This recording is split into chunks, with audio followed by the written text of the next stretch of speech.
ప్రముఖ నటుడు ఫిష్ వెంకట్ కన్నుమూశారు. లివర్ 2 కిడ్నీలు ఫెయిల్ అవ్వడంతో ఆయన మృతి చెందారు. చందానగర్లోని పిఆర్కే ఆసుపత్రిలో చికిత్స పొందుతూ రాత్రి ప్రాణాలు కోల్పోయారు ఫిష్ వెంకట్. ఇటీవల వెంటిలేటర్పై ఉన్న ఫిష్ వెంకట్ నెల రోజులుగా చావు బతుకుల మధ్య కొట్టుమిట్టాడారు. కిడ్నీ దాత కోసం ఎంతో ఎదురు చూసింది కుటుంబం. కిడ్నీ ట్రాన్స్ప్లాంటేషన్కు డోనార్ దొరక్కపోవడంతో ఆరోగ్యం క్షీణించి తుదిశ్వాస విడిచారు ఫిష్ వెంకట్. ఫిష్ వెంకట్ ప్రాణాలతో చెలగాటం ఆడారు కొంతమంది ఆకతాయిలు. ప్రభాస్, ఎమ్మెల్సీ కవిత పిఏలం అంటూ ఫేక్ కాల్స్ చేశారు. 50 లక్షలు సాయం చేస్తామంటూ తప్పుడు ప్రచారం చేశారు. కిడ్నీ డోనర్ దొరికిన ఆపరేషన్ ఖర్చులకు సాయం చేసిన ఫిష్ వెంకట్ బ్రతికి ఉండేవాడు ఖచ్చితంగా. తెలుగు చిత్రాల్లో చాలామంది ప్రముఖ నటులతో, చాలామంది అనడం కంటే కూడా అందరూ ప్రముఖ నటులతో కలిసి నటించారు ఫిష్ వెంకట్.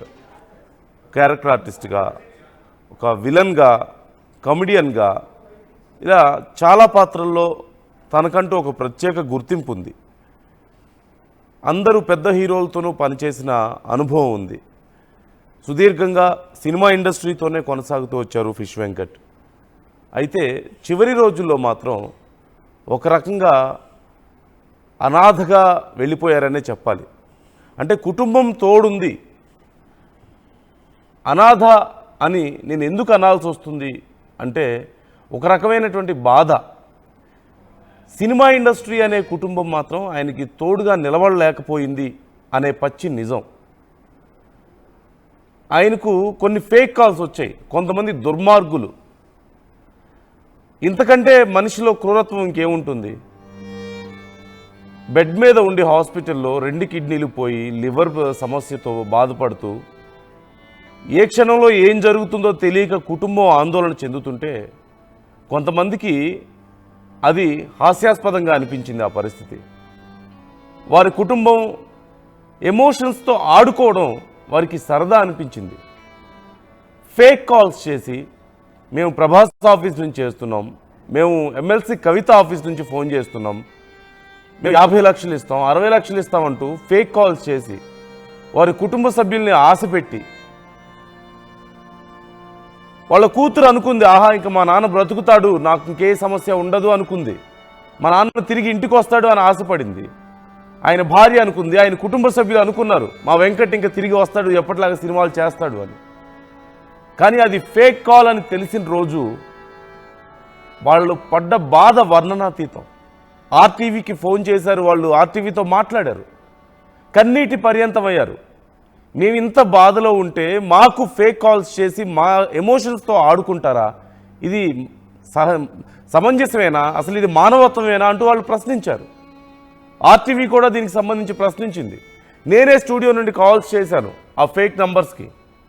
ఎవరైతే ప్రభాస్ పిఏనని చెప్పుకున్నారో, ప్రభాస్ ఆఫీస్ నుంచి కాల్ చేస్తున్నానని చెప్పుకున్నారో, ఎమ్మెల్సీ కవిత ఆఫీస్ నుంచి కాల్ చేస్తున్నానని చెప్పుకున్నారో వాళ్ళ నంబర్స్కి కాల్ చేశాం. అవి ఫేక్ కాల్స్ అని నిర్ధారించాం.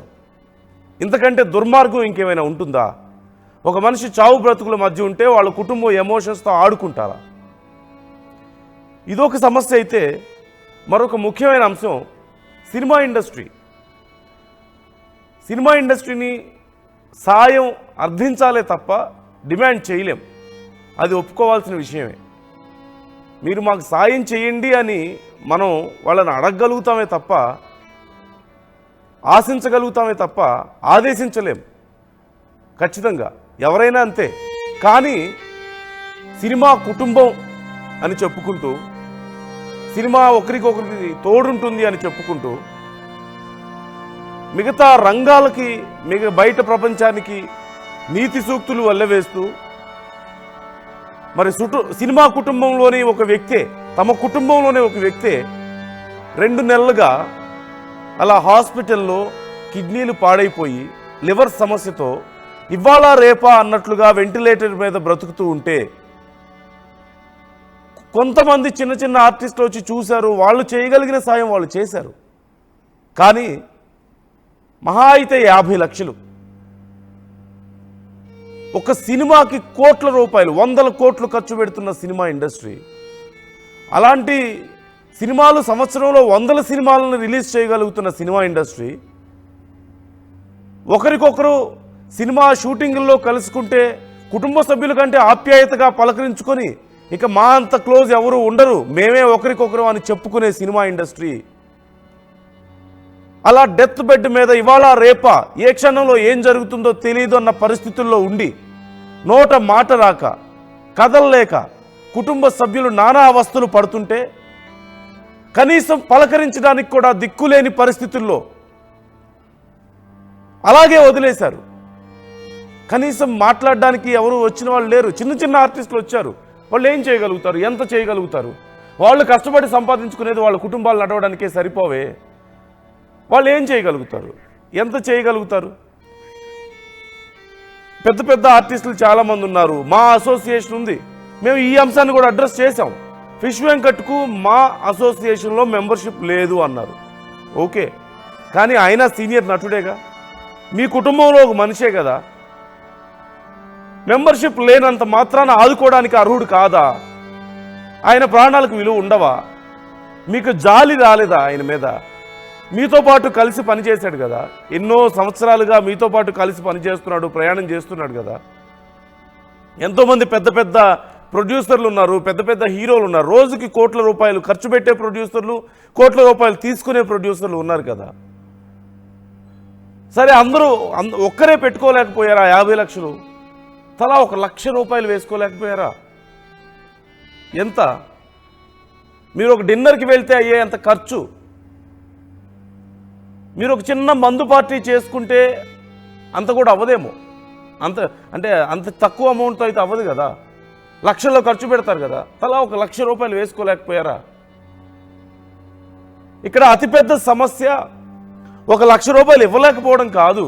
చిరంజీవి గారు లాంటి వారు గొప్ప గొప్ప కార్యక్రమాలు చేశారు, లేదంటే ప్రభాస్ లాంటి వాళ్ళు చాలా గొప్ప కార్యక్రమాలు చేశారు, గొప్ప గొప్ప దానాలు చేశారు. ఇక్కడ ఎక్కడా కూడా వాళ్ళు ఇప్పుడు తప్పు చేశారనో పెద్ద పాపం చేశారనో నేను మాట్లాడట్లేదు, కానీ ఒక మంచి పని చేయగలిగుండి చేయలేకపోయారు అని నేను మాట్లాడుతున్నాను. ఇక్కడ సమస్య 1 లక్ష రూపాయలు ఇవ్వడం గురించి కాదు.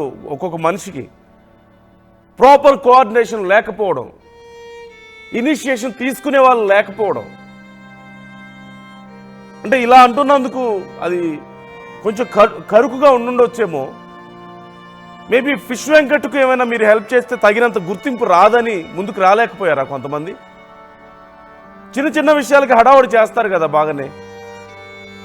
మీ కుటుంబ సభ్యుడే కదా, మీ సినిమా ఇండస్ట్రీలోని వ్యక్తే కదా. 1 రోజు 2 రోజులు కాదు, 2 నెలల నుంచి హాస్పిటల్లో ఏ క్షణంలో ఏం జరుగుతుందో తెలియక అలా ఉంటే, ఏ క్షణంలో ఆ గుండె ఆగిపోతుందో తెలియక అలా ఉండిపోతే ఎందుకని సినిమా ఇండస్ట్రీ నుంచి తగిన స్పందన రాలేదు? మిగతా సమయాల్లో బాగానే ఆర్భాటాలు చేస్తుంటారు కదా. నేను మళ్ళీ చెప్తున్నాను, ఇది ఇది ఇది ఇది డిమాండ్ చేసే పరిస్థితి కాదు, ఖచ్చితంగా అర్థించే పరిస్థితే. కానీ చేయగలిగి ఎందుకు చేయలేకపోయారు? చాలా చిన్న విషయమే మీకు, కానీ ఒక నిండు ప్రాణం కదా, ఒక కుటుంబం కదా ఇదంతా. మీ కుటుంబంలోని వ్యక్తి, మీరు కొంచెం తలుచుకుంటే ఆ కుటుంబాన్ని నిలబెట్టగలుగుతారు కదా. ఎందుకని చేయలేకపోయారు అనేదే ఇక్కడ పెద్ద ప్రశ్న. ఒకసారి ఫిష్ వెంకట్ మాట్లాడింది ఒక్కసారి విందాం.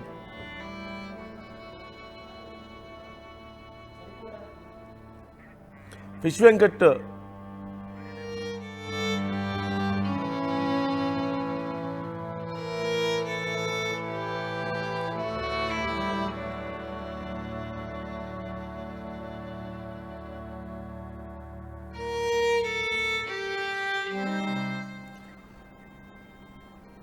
ఫిష్ వెంకట్ తుది శ్వాస విడిచే ముందు ఆర్టీవీతో మాట్లాడారు.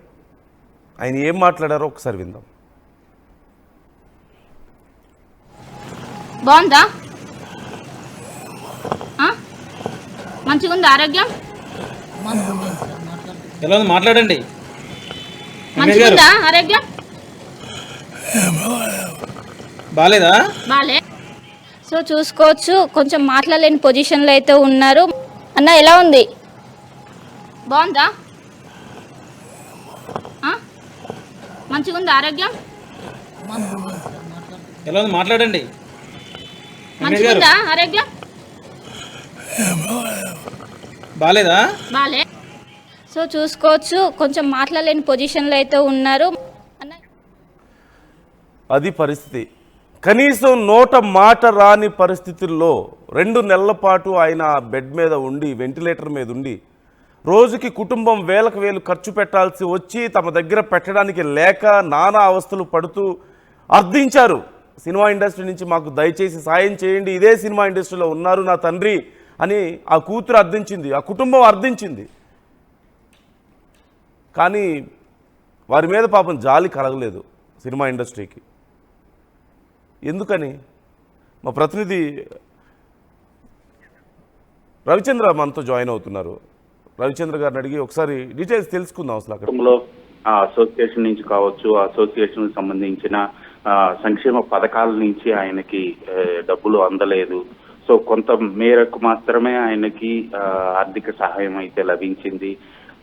గత కొన్ని నెలలుగా ఆయన హాస్పిటల్లో ఉన్నారు. వైద్య ఖర్చుల నిమిత్తం భారీగానే కుటుంబ సభ్యులు ఖర్చు పెట్టడం జరిగింది. కొంతమంది నటీనటులు కావచ్చు, సన్నిహితులు కావచ్చు, అభిమానులు కావచ్చు, ఆయన కుటుంబ సభ్యులకు ఆర్థిక సహాయం అయితే చేశారు. దురదృష్టవశాత్తు నిన్న రాత్రి ఫిష్ వెంకట్ కన్నుమూయటం జరిగింది. తనకంటూ ఒక ప్రత్యేకమైన మాడ్యులేషన్ తోటి, హావభావాలతోటి ఆయన నటించాడు, నవ్వించాడు. విలన్ గా ఆయన ఎక్కువ సినిమాల్లో నటించినప్పటికి కూడా సో ఆయన ప్రేక్షకులకి వినోదాన్ని పండించాడని చెప్పాలి. ఆయన హావభావాలతో కావచ్చు, ఆయన డైలాగ్ డెలివరీతో కావచ్చు, ప్రేక్షకుల్ని నవ్వించాడు. తనకంటూ ఒక ప్రత్యేకమైన గుర్తింపు తెచ్చుకున్నాడు ఫిష్ వెంకట్. దురదృష్టవశాత్తు నిన్న కన్నుమూయటం. రవిచంద్ర గారు, ఖచ్చితంగా ఇక్కడ ఇలాంటి విషయాల్లో సినిమా ఇండస్ట్రీని మనం డిమాండ్ చేయలేం, సాయం చేయండి అని డిమాండ్ చేయలేం, అర్థించగలుగుతామే తప్ప. కానీ ఆయన సుదీర్ఘంగా సినిమా ఇండస్ట్రీలో పనిచేస్తున్నారు. వారి కుటుంబం కూడా చాలా రోజుల నుంచి సాయం కోసం ఎదురు చూస్తుంది. కానీ తగిన స్థాయిలో స్పందన, సరే మీరు చెప్పినట్లుగా మనందరికీ తెలిసినట్లుగా ఆయనకి మెంబర్షిప్ లేకపోయి ఉండొచ్చు మా అసోసియేషన్లో. కానీ 50 లక్షలు అనేది సినిమా ఇండస్ట్రీకి పెద్ద విషయం కాదు కదా. ఒకరే మొత్తం ఇవ్వకపోయినా తలా కొంచెం చేయగలిగినా కానీ చేయగలిగి ఉండేవాళ్ళు. మేబీ ₹1,00,000 చేసేవాళ్ళేమో. కానీ ఇక్కడ ప్రాపర్గా వాళ్ళకి కమ్యూనికేషన్ లేకపోవడం, ఒక గైడెన్స్ లేకపోవడం పెద్ద సమస్య. అంటే ఎవరు ఇనిషియేషన్ తీసుకోలేకపోవడమే కదా అతిపెద్ద సమస్య ఇక్కడ. నందు, మీరు అన్నట్లుగా ఫిష్ వెంకట విషయంలో కొంత మిస్కమ్యూనికేషన్ జరిగింది. ఆయన అనారోగ్యానికి సంబంధించి కావచ్చు, ఆయన ఆరోగ్య పరిస్థితి గురించి కావచ్చు, ఆయనకు వచ్చిన సమస్య, దానికి అయ్యే ఖర్చుకు సంబంధించి ఎవరు ప్రాపర్ గా ఫిల్మ్ ఇండస్ట్రీలో ఎవరిని అప్రోచ్ అవ్వలేకపోయారు, సరిగా కన్వే చేయలేకపోయారు అనే మాట కూడా వినిపిస్తోంది. సో ఆయన పనిచేసిన నటీనటులు కావచ్చు, దర్శకులు కావచ్చు, వాళ్ళందరూ తలా ఒక చెయ్యి వేస్తే ఖచ్చితంగా ఫిష్ వెంకటకి సంబంధించిన సమస్య అయితే పరిష్కరించబడేది. కానీ దానికి సంబంధించి ఎవరు కూడా ప్రాపర్ గా ఇండస్ట్రీ వాళ్ళకు కావచ్చు, దర్శకులకు కావచ్చు, నటీనటులకు కావచ్చు, వాళ్ళ నోటీస్ కి తీసుకువెళ్ళలేదేమో అనే చర్చ అయితే ఉంది ప్రస్తుతం. ఎందుకంటే ఫిల్మ్ ఇండస్ట్రీలో ఎంతో మంది ఉన్నారు. ఆయన పెద్ద పెద్ద సినిమాల్లోనే పనిచేశారు. నటీనటులకి ఆయనకి సన్నిహితంగా ఉండే పక్కనుండే క్యారెక్టర్లే చేశారు. ఆయన్ని పర్సనల్ గా కూడా ఫిష్ వెంకట్ అంటే ఒక ఐడెంటిటీ అయితే ఉంది అందరికి కూడా. ఖచ్చితంగా అలాంటి వ్యక్తికి సంబంధించిన సమస్యని ప్రాపర్ గా ముందుకు తీసుకెళ్లే విషయంలో కొంత విఫలమయ్యారని చెప్పుకోవచ్చు. అందువల్లనే ఆయనకి సంబంధించి ఇలాంటి ఆర్థిక సహాయం లభించే విషయంలో కొంత అశ్రద్ధ జరిగిందేమో అని అనుమానం అయితే ఉంది నాకు. అంటే మధ్యలో మరొక దారుణమైన ఘటన ఏంటంటే, కొంతమంది ఫేక్ కాల్స్ చేశారు రవిచంద్ర గారు. ఫేక్ కాల్స్ చేసి, నేను ప్రభాస్ ఆఫీస్ నుంచి చేస్తున్నాను, నేను ఎమ్మెల్సీ కవిత ఆఫీస్ నుంచి చేస్తున్నాను, 50 లక్షలు ఇస్తాం మీకు, ఇంత ఇస్తాం అంత ఇస్తాం అని చెప్పి వాళ్ళని ఆశ పెట్టారు. అది కూడా పాపం వాళ్ళకి అలాంటి పరిస్థితుల్లో ఎంత పెద్ద దెబ్బ చెప్పండి. దానికి సంబంధించి మరి కుటుంబం మనం సజెస్ట్ చేసాం, సైబర్ క్రైమ్లో కంప్లైంట్ ఇవ్వమని సజెస్ట్ చేసాం. మనం కూడా కన్ఫర్మ్ చేసాము అవి ఫేక్ కాల్స్ అని చెప్పి. నేనే స్టూడియోలో ఉండి కాల్స్ చేశాను. ఇది ఎంత దారుణం కదా. అలాంటి పరిస్థితుల్లో ఫ్యామిలీ ఎమోషన్స్తో ఆడుకోవడం. ఖచ్చితంగా నందు అది చాలా ఖండించాల్సిన విషయం. దానిపై పోలీసులకు ఫిర్యాదు చేయడం కూడా జరిగింది. పోలీసులు కూడా ఆ దిశగా ఆ నెంబర్ ని ట్రేస్ చేస్తున్నారు. ఆ రోజు లైవ్ లో కూడా టీవీ నుంచి ఆ నెంబర్స్ ట్రై చేయడం జరిగింది. సో అది ఫేక్ కాల్స్ నిర్ధారించిన తర్వాతే కుటుంబ సభ్యులు లేదండి అది ప్రభాస్ గారి దగ్గర నుంచి మాకు ఆర్థిక సహాయం విషయంలో ఎవరో మమ్మల్ని మోసం చేశారు, మమ్మల్ని మిస్గైడ్ చేశారు అని కూడా వాళ్ళు చెప్పడం జరిగింది. ఇలాంటివి సినిమా హీరోల అభిమానులు కావచ్చు లేదా కొంతమంది ఆకతాయిలు కావచ్చు, మా హీరో ఇస్తాడు లేదంటే ఫలానా హీరో పేరు మీద మనం ఫోన్ చేసి చెప్పేద్దామని హీరోకి ఒక బ్యాడ్ ఇమేజ్ వచ్చేలాగా ట్రై చేసే అవకాశం ఉంది. లేదా హీరో ఇమేజ్ ని పెంచడం కోసం ఆ హీరోకి సంబంధించిన అభిమానులు ఆ కుటుంబ సభ్యులకు ఫోన్ చేసి ఇలా మా హీరో ఇస్తున్నాడు అని చెప్పే అవకాశం కూడా ఉంది. సో ఆ దిశగా ఇప్పుడు పోలీసులు విచారణలో తెలియాల్సింది ఆ నెంబర్లు ఎవరివి, వాళ్ళు ఎందుకు ఫోన్ చేసి కుటుంబ సభ్యులను మిస్గైడ్ చేశారు అనేది. అలాగే హీరో అభిమానులతో పాటు కవిత ఎమ్మెల్సీ కవిత ఆఫీస్ నుంచి ఫోన్ చేస్తున్నానని కూడా ఒక్కొక్క వ్యక్తి ఫోన్ చేయడం జరిగిందని కుటుంబ సభ్యులు చెప్పారు. ఇలాంటి విషయాలు మాత్రం నిజంగా కుటుంబ సభ్యుల ఎమోషన్స్ తోటి ఆడుకున్నారు వాళ్ళు. అది పూర్తిగా ఖండించదగ్గ అంశం. రైట్, థ్యాంక్ యూ రవిచంద్ర గారు. మరొకసారి మనం మాట్లాడదాం ఫర్దర్గా అప్డేట్స్ తెలిసిన తర్వాత. ఆర్టీవీతో ఫిష్ వెంకట్ మాట్లాడిన మాటలు, చివరి మాటలు మనకి అర్థం కాలేదు. ఆయన ఏం మాట్లాడారో ఏంటో మనకు అర్థం కావడం లేదు. కానీ ఆ సౌండ్లో ఆయన బాధ అయితే మనకు అర్థమవుతుంది కదా. ఇన్ని రోజులు మనల్ని నవ్వించి మనల్ని ఎంటర్టైన్ చేసిన ఒక వ్యక్తి సినిమా ఇండస్ట్రీలో, సినిమా కుటుంబంలో ఒక వ్యక్తి అలా ఒక మాటలో చెప్పాలంటే ఒక డెత్ బెడ్ మీద చివరి క్షణాల్లో ఉండి కనీసం మాట్లాడలేక, కదలలేక, కుటుంబానికి మోయలేని బరువై, తీర్చలేని కష్టమై, వదులుకోలేని బరువు ఒక మాటలో చెప్పాలంటే ఆ పరిస్థితుల్లో ఆర్థికంగా కుటుంబం ఎఫర్ట్ చేయలేదు. నానా కష్టాలు పడి ప్రతిరోజు హాస్పిటల్లో బిల్లులు కట్టాల్సిన పరిస్థితి. వెంటిలేటర్ మీద ఉంటే ఎంత ఖర్చు అవుతుందో తెలిసిందే. కనీసం ఎంత తక్కువైనా సరే ఒక 30,000 రోజుకి కట్టాల్సిన పరిస్థితి వస్తుంది. ఒక మధ్యతరగతి కుటుంబానికి అది చాలా కష్టం. ఒక 2 రోజులు వాళ్ళు 3 రోజులు హాస్పిటల్లో ఖర్చు పెట్టేది నెల రోజులు సంపాదించాలి. కొంతమంది వచ్చారు గుప్తదాతలు, బయటికి చెప్పుకోకపోయినప్పటికీ సాయం చేయగలిగారు. కానీ పాపం వాళ్ళు చిన్నవాళ్ళు, సాధారణ వ్యక్తులు, వాళ్ళు మాత్రం ఎంతని చేయగలుగుతారు? అరే ఇన్ని రోజులు మనల్ని ఎంటర్టైన్ చేసిన వ్యక్తి ఇలా కొన ఊపిరితో కొట్టుమిట్టాడుతున్నాడు. ఆ కుటుంబానికి, ఆయనకి మనం ఏదో ఒకటి చేయాలి, మనం తోచినంత చేయాలి. వాళ్ళకి తెలుసు, మనందరికీ తెలుసు, వాళ్ళు చేసేదాంతో ఆయన తిరిగి రాలేరు, తిరిగి సాధారణ మనిషి అవ్వలేరు, నార్మల్గా మనందరి మధ్యలో తిరగలేరు. కానీ ఏదో మనం తోచింది మనం చేద్దాం అని కనీసం వాళ్ళు ముందుకు రాగలిగారు. నెలకు ఒక 50,000 సంపాదిస్తే అందులో ఒక 20,000 10,000 వాళ్ళు తీసుకొచ్చి ఇవ్వగలిగారు. కొంతమంది ఒక 50,000 1,00,000 వరకు కూడా ఇచ్చిన వాళ్ళు ఉన్నారు, చిన్న చిన్న ఆర్టిస్టులు.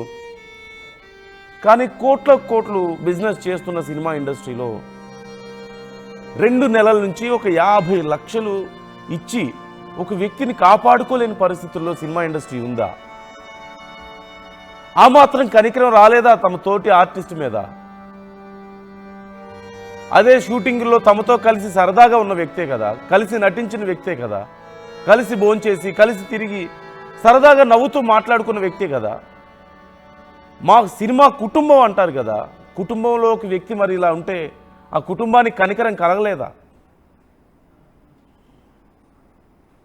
మా ఆర్టిస్ట్ అసోసియేషన్లో మెంబర్షిప్ లేనంత మాత్రాన అసోసియేషన్ పట్టించుకోవాల్సిన అవసరం లేదా? అఫ్కోర్స్ మనం డిమాండ్ చేయలేం. కానీ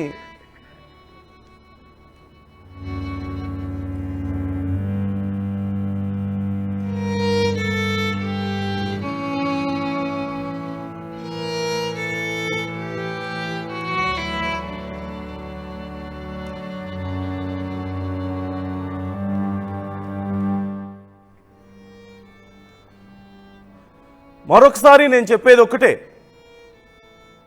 ఫిష్ వెంకట్ను మనం కాపాడుకోలేకపోయాం, సినిమా ఇండస్ట్రీ కాపాడుకోలేకపోయింది.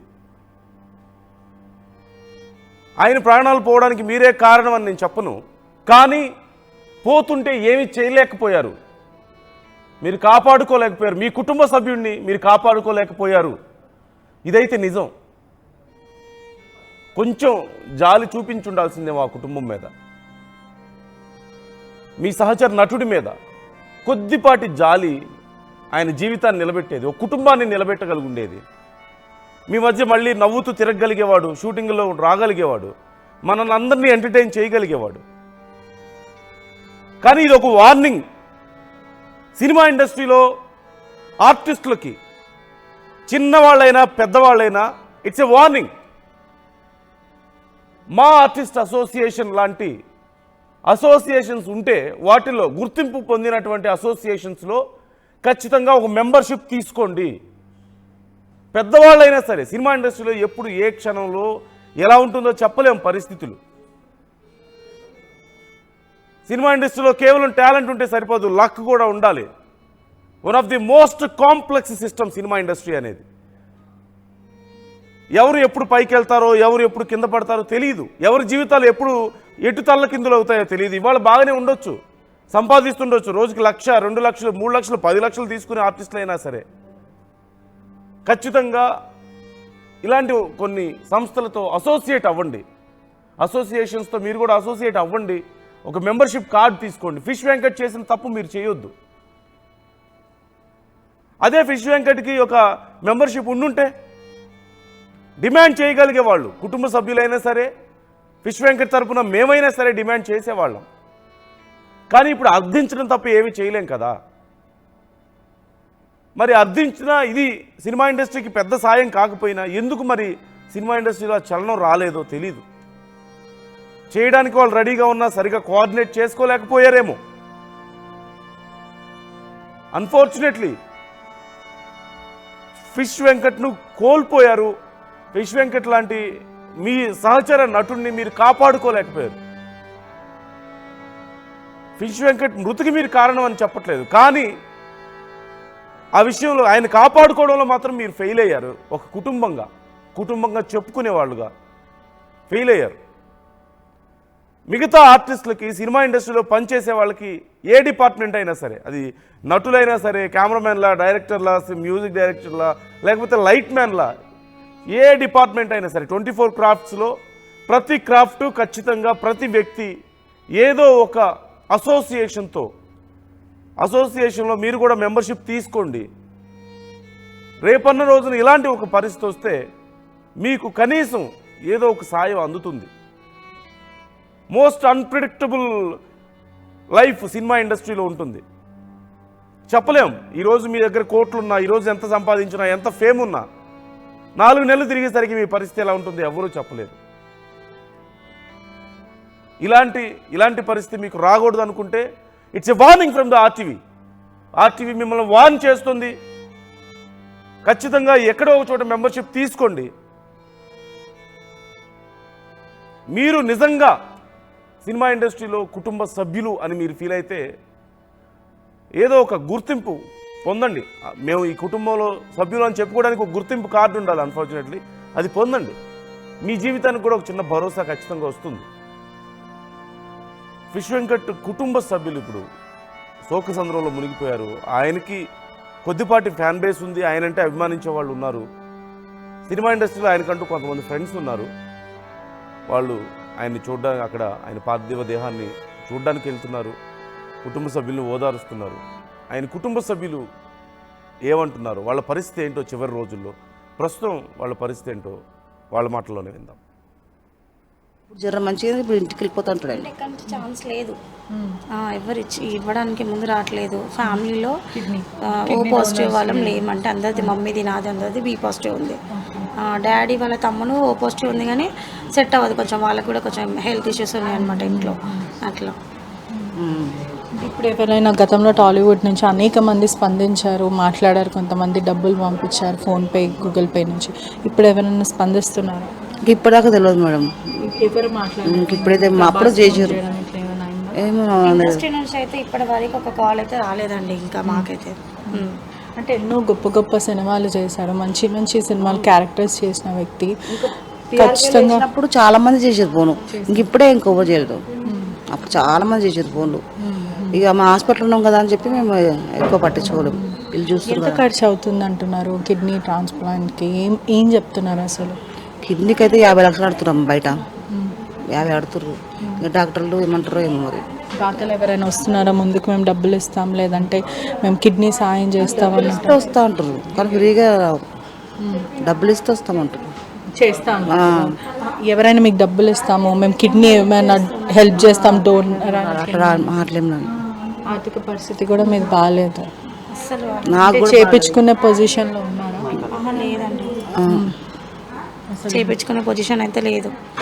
కొంచెం ఇండస్ట్రీ వాళ్ళే ముందడిగేసి చేయించాలనేది మేము అనుకుంటున్నాం. చిరంజీవి, పవన్ కళ్యాణ్, ఎన్టీఆర్ వరకు వెళ్ళాలి ఇది కంపల్సరీ. ఎందుకంటే వాళ్ళతో మంచి మంచి మూవీస్ చేసిండు, చాలా బాగా చేసిండు అందరినీ నవ్వించడం. ఖుషి సినిమానే పేరు వచ్చింది ఆయనకు. ఆయన ఇచ్చిండులే, పవన్ కళ్యాణ్ 2 లక్షలు ఇచ్చిండు అప్పుడు, సాయం చేసిండు. ఇప్పుడు కూడా ఆయనే సాయం చేసి ఏదైనా ఒకటి కిడ్నీ మార్చి ఒక్కటనే వేపిస్తే ఆయన మంచిగా అవుతాడని ఆశ. కిడ్నీ 100% వేపిస్తేనే. మీకు ఆదాయం అంతా కూడా మీ తల్లిదండ్రులను ఎవరు చూసుకుంటారు, మీరే చూసుకుంటారా? నేను తమ్ముళ్ళు ఇద్దరం. మా బాబులు కూడా చూస్తారు, వాళ్ళు చిన్న చిన్న పనులు చేస్తారు. ఏం పనులు చేస్తారు, పెద్ద పెద్ద పనులు లేవు. కుటుంబం నడిపించారు, మీరంటే పని చేసే పొజిషన్లో, మీకు ఆరోగ్యం బాగాలేదు. మా 3 పిల్లలు. ఏం చెప్తారు అంటే కొన్ని నెలల నుంచి ఇదే తంతు పరిస్థితి వస్తుంది, ఆర్థికంగా కూడా మీకు ఇబ్బందులు ఉన్నాయి. మధ్యలో ఇట్లా తాగడం ఇట్లాంటిది ఏదైనా ఉండేనా? మధ్యలో చేసిండు, బాగా తాగిండు. అసలు తాగినందుకే అమ్మండి విన్నాడు. ఇప్పుడు మంచిగా ఉంటే ఇప్పుడు దిగిపోతాడు ఆయన. ఉన్నాడు, ఎవ్వరు చెప్పిన విన్నాడు, ఎవ్వరు చెప్పిన విన్నాడు. ఆయన మాటనే సాగాలి. అట్లా చేసుకొని ఇంతవరకు తెచ్చుకున్నాడు ఆయన. ఎవ్వరు మాట, పిల్లల మాట విన్నాడు, నా మాట విన్నాడు, ఎవ్వరు మాట విన్నాడు. వాళ్ళ అమ్మ నాయన మాట కూడా విన్నాడు. మంచి వస్తున్నారా స్నేహితులు కానీ ఇట్లా తెలిసిన వాళ్ళు? వస్తారు, నిన్న మొన్న అవుతే ఎవ్వరు రాలేదు, ఇప్పుడు వస్తారు. ఏం ప్రజలకు కూడా చెప్పండి, అడగండి. అంటే ఎన్నో మంచి గొప్ప సినిమాలు చేశారు, అట్లీస్ట్ కిడ్నీ అన్న ఎవరైనా దానం చేసినా లేదంటే ఆర్థికంగా సాయం చేసినా కూడా బాగుంటుంది. నేను అదే అడుగుతున్నా వాళ్ళకు, ఎవరన్నా ఒక్కరు వచ్చి హెల్ప్ చేసి ఆయన కిడ్నీ ఒక్కటి మార్పిచ్చిస్తే చాలని నేను అదే అడుగుతున్నా. నేను కూడా అడిగేది అదే. హాస్పిటల్ యాజమాన్యం ఏమైనా సాయం చేస్తుందా ఇక్కడ RBM హాస్పిటల్ వాళ్ళు? ఏం సాయం చేస్తారు? ఏం చేయట్లేదండి, ప్రతిదానికి అమౌంట్ పే చేస్తున్నాం. అమౌంట్ పే చేయడమే, ఇంకేం లేదు. మాకు PRK హాస్పిటల్లో అన్న చాలా హెల్ప్ చేశారు, చాలా బాగా చూసుకున్నారు వాళ్ళు. శ్రీనివాస్ వాళ్ళ అల్లుడు హాస్పిటల్లో కొంచెం హెల్ప్ చేస్తారు. అసలు 1 రూపీ కూడా మమ్మల్ని అడగలేదండి. మంచిగా చూసుకున్నారు, నెల రోజులైనా అసలు ఎంత బాగా చూసుకోవాలంటే సొంత ఇంట్లో ఉన్నట్టు అనిపించింది, హాస్పిటల్ ఉన్నట్టు అనిపించలే. అంత బాగా చూసుకోరు. ఇప్పుడు కూడా అక్కడ పోతే బాగా అవుతాడేమో నాకు చిన్న ఆశ. నాకు అక్కడికైనా పంపిస్తారేమో వస్తే బాగుండు అని ఆశ. వాళ్ళు పిలిస్తే కంపల్సరీ వెళ్దామనేసి చూస్తున్నాం. ఈ వీడియో చూసినా కనీసం వాళ్ళు పిలవాలనేసి అనుకుంటున్నామండి. చాలా బాగా చూసారు వాళ్ళు, చాలా అంటే చాలా బాగా చూసి. నేను ఎప్పుడు మర్చిపోను, నేను చచ్చేదాకానే మర్చిపోను, ఎంత బాగా చూసారు. నెల రోజులు ఉన్నాం ఆడ. Patient food daddy compulsory set అవుతాడు, 100% సెట్ అవుతాడు. కాకపోతే ఇప్పుడు మేము వెళ్ళాలంటే మళ్ళీ అమౌంట్ ఏమన్నా అవుతుంది కదా అని చెప్పేసి ఇబ్బంది పడుతున్నాం అంతే. అదే వాళ్ళు పిలిస్తే మేము 100% వెళ్ళిపోతాం ఇమీడియట్గా. వెళ్ళిపోతాం చూపిస్తాను. నాకు నమ్మకం మాత్రం చాలా ఉంది. అటు పోతే మాత్రం 1-2 గంటలు లేచి కూర్చుంటాడు. ఎందుకంటే 3 సార్లు తీసుకెళ్ళినా, 3 సార్లు అంటే మంచిగా అయింది. ఆయన ప్రాబ్లం అని నాకు తెలుసు కదా. అట్లా ఇక్కడ బయట పోయి హాస్పిటల్ తీసుకొస్తే అన్ని టెస్టులు చేస్తారు, అవి చేస్తారు, అన్నీ చేస్తారు. ఇక్కడైతే వాళ్ళు ఏం అన్ని ఆయన ప్రాబ్లమ్స్ అన్నీ తెలుసు కాబట్టి వాళ్ళు వెంటనే రెస్పాండ్ అవ్వట్లేదు. అంటే అసలు చూస్తున్నాడా, పలకట్లేదు, ఇట్లా ఏం లేదు. ఏం లేదు. నిన్న ఒక్కసారి సాయంత్రం మాత్రమే చూసిండు. ఏం తింటావా, ఇడ్లీ తింటావా అంటే ఇడ్లీ ఒక ఇడ్లీ తింటాడు అంతే, హాఫ్ ఇడ్లీ. తినలే. అది 1 వీక్ నుండి హాఫ్ ఇడ్లీ తిన్నాడు నిన్న నైట్. మళ్ళీ ఇప్పుడు మార్నింగ్ నుంచి అసలు ఏమీ తీసుకోలేదు. అసలు పిలిచినా తాగిండు, ఒక ఇడ్లీ తిన్నాడు అంతే. చూసిండు అందరిని, పిల్లలను చూసిండు, నన్ను చూసిండు. గుర్తుపట్టంటే మాట్లాడతలే కదా, అందరిని చూసిండు. ఏం కావాలి, ఏమైనా కావాలా, ఫ్రూట్స్ కావాలా, జ్యూస్ కావాలంటే ఇట్లా అంటుండు. కొనుక్కుంటాడు, ఏం మాట్లాడతాడు. ఆయన ఓపిక లేదు. డాక్టర్ నడితే ఓపిక లేదు. లేచి మంచిగా మాట్లాడతాడు మా బాబుతో. అలాంటిది నేను ఎన్నిసార్లు తాత తాత అని పిలిచినా కానీ అస్సలు పలకట్లేదు. ఏ హాస్పిటల్ ఉన్నా ఆయన చూస్తే సంతోషపడతాడు. అసలు ఆయన వచ్చినా కూడా అసలు చూస్తలేడు. వెంటిలేటర్ పైననే ఉన్నానా? వెంటిలేటర్ తీసిన తర్వాత ఫంక్షన్ అవుతుందా, మాట్లాడుతున్నా, చూస్తున్నారా? వెంటిలేటర్ తీయొద్దంటున్నా. అస్సలు తీయొద్దంటున్నారు, ఊపిరి రాగట్లేదు అస్సలు. చాలా ప్రాబ్లంలో ఉన్నాడండి, బ్రీతింగ్ అస్సలు అవ్వట్లేదు.